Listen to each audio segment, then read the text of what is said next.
Friends, welcome back to our channel my soul style. ఈ వీడియోలో నేను దద్దోజనం ఎలా చేయాలో నేను ఎలా చేసుకుంటాను చేసి చూపిద్దాం అనుకుంటున్నా. 1 కప్పు రైస్ తీసుకున్నా. ఏ రైస్ అయినా పర్లేదు, నేనైతే స్టోర్ బియ్యం తీసుకున్నా. ఇవి బాగా 2-3 సార్లు కడిగేసి నీట్గా వాటర్ పోసి పెట్టుకుందాం. ఒక గంట సేపు నానిద్దాం. అలాగే పెసరపప్పు 1/2 కప్పు తీసుకుంటా. 1 కప్పు రైస్కి 1/2 కప్పు పెసరపప్పు తీసుకుంటున్నా. ఇవి రెండు బాగా నీట్గా కడిగేసి 2-3 సార్లు కడిగేసి వాటర్ పోసి పెడతా, నానిద్దాం. ఒక 1 అవర్ నానిచ్చి మళ్ళీ చేస్తాను, నేను చూపిస్తాను మీకు. రైస్ నానబెట్టాను కదా, రైసు పప్పు 1 అవర్ అయిపోయింది. ఈ నీళ్ళంతా వంపేసుకొని ఈ కుక్కర్లోకి తీసేసుకుందాం. మొత్తం కలిపి తీసేసి 1 కప్పు బియ్యానికి 2 కప్పులు వాటర్ చొప్పున తీసుకున్నాము. 1.5 కప్పు తీసుకున్నాం మనము. 1.5 కప్పుకి అది ఒక 2 కప్స్, ఇది ఒక 1 కప్పు, 3 మొత్తం ఒక 4 కప్స్ అయితే తీసుకుంటాను నేను వాటరు. చూపిస్తాను. అలాగే ఇందులోకి ఒక గుప్పిడైతే నేను పచ్చెనగపప్పు నానబెట్టుకుని అది కూడా యాడ్ చేసుకుంటున్నా. తినేటప్పుడు పంట కింద తగులుతూ ఉంటుంది, బాగుంటుంది, అందుకోసమని. ఇప్పుడు ఏం చేద్దామంటే వాటరు వేసాను కదా, నేను మీకు ఒక కప్పు మెజర్మెంట్ కాకుండా ఉతారుగా చెప్తాను. ఏమంటే రైసు పప్పు ఉంటుంది కదా, ఆ రైసు పప్పు ఉన్నప్పుడు అది దాని పైకి ఒక 2 ఇంచెస్ వాటర్ ఉంటే సరిపోతుంది అనమాట. ఇప్పుడు నేను కొంచెం ఉప్పు వేస్తాను. మరి ఉప్పు వేస్తే కొద్దిగా టేస్ట్ బాగుంటుంది, అందుకోసమని. చాలా లిటిల్ బిట్ వేస్తున్నా ఉప్పు, ఎక్కువ కాకుండా, చూసారా, కొంచెం వేసేసి ఇప్పుడు కలిపేసుకున్నాం. ఇది బాగా కలిపేసి కుక్కర్ మూత పెట్టేస్తా నేను. ఒక 3 విజిల్లు వస్తే సరిపోతుంది. మరి ఎక్కువ కూడా అవసరం లేదు, ఎందుకంటే ఇందాక నానియాయి కదా 1 అవర్, అందుకని.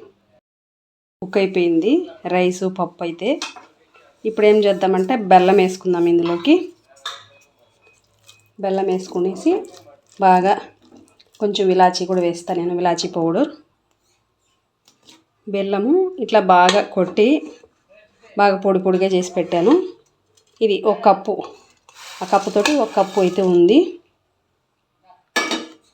మీరు చూసి వేసుకోండి స్వీటు, మీకు తగ్గట్టు స్వీట్ మీకు ఎంత స్వీట్ కావాలో దాన్ని బట్టి వేసుకోవచ్చు, మీరు కొలత మెజర్మెంట్ కాకపోయినా కానీ. ఇప్పుడు ఇందులోకి ఇలాచీ పౌడర్ కూడా వేస్తాను. ఇప్పుడు ఇలాచీ పౌడర్ కొంచెం వేస్తున్నా. అలాగే పచ్చికర్పూరం కూడా వేస్తాను నేను. మీకు తెలుసా, మీలో ఎంతమందికి తెలుసు పచ్చికర్పూరం కూడా వేస్తారనే విషయం? అంటే తిరుమలలో లడ్డు ప్రసాదం ఉంటుంది కదా, లడ్డు ప్రసాదంలో కూడా పచ్చికర్పూరం వేస్తారనమాట. స్వామివారికి నైవేద్యాల్లో ప్రతి దానిలో వాడతారు నెయ్యి, పచ్చికర్పూరం. నేను కూడా ఇందులోకి వేస్తున్నాను పచ్చికర్పూరం. బాగా కలిపేసుకుందాం దీన్ని. ఇట్లాగా చిన్నగా పోపు వేసుకున్న గరిటె పెట్టాను నేను పొయ్యి మీద. నెయ్యి వేస్తున్నా ఇంట్లోకి. ఇప్పుడు కొంచెం నెయ్యి వేడెక్కనిచ్చి డ్రై ఫ్రూట్స్ అన్నీ ఇందులో వేపేసుకుందాం. ఇప్పుడు నెయ్యి అయితే వేడైంది. బాదం పప్పులు, జీడిపప్పులు, కిస్మిస్, ఇవి 3 వేసుకున్నాం ఇందులో. ఇవి బాగా వేపేసుకొని అందులో యాడ్ చేసుకోవడమే.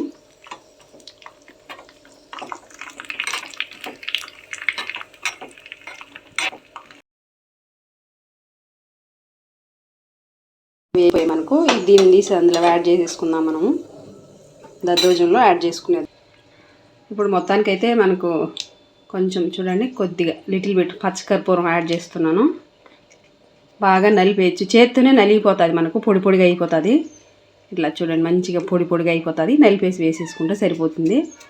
మంచి స్మెల్ ఉంటుంది, మంచిది కూడా అండి, హెల్త్ కూడా చాలా మంచిది. అలాగే ఇప్పుడు ఇందాక వేపుకున్నాం కదా డ్రై ఫ్రూట్స్, ఇవి కూడా వేసేస్తున్నా. బాగా కలిపేసుకుందాం.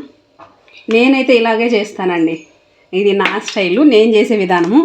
మీరు ఎలా చేస్తారు ఇంకా అనే విషయాన్ని కూడా, మీకేమన్నా డిఫరెంట్గా మీరు చేసేటట్టయితే అది కూడా నాతో షేర్ చేయండి. చాలా బాగుంటుందండి టేస్ట్. ఇది మనం దేవుడికి నైవేద్యం పెట్టుకోవడానికి, మనం తినడానికి, దేనికైనా చాలా బాగుంటుంది. ఇంకా దీనిలో పాలు పోసి కూడా చేస్తారండి. నేనైతే పాలు పోసి ప్రస్తుతానికి చేయలేదు, అది వేరే నెక్స్ట్ వీడియోలో ఇంకొకసారి కావాలంటే చేసి చూపిస్తాను. పాలు పోసి చేసేది చాలా బాగుందండి, చాలా బాగుంటుంది. ఇంతే, అయిపోయింది. ఇంక సర్వ్ చేసుకుందాం. ఇది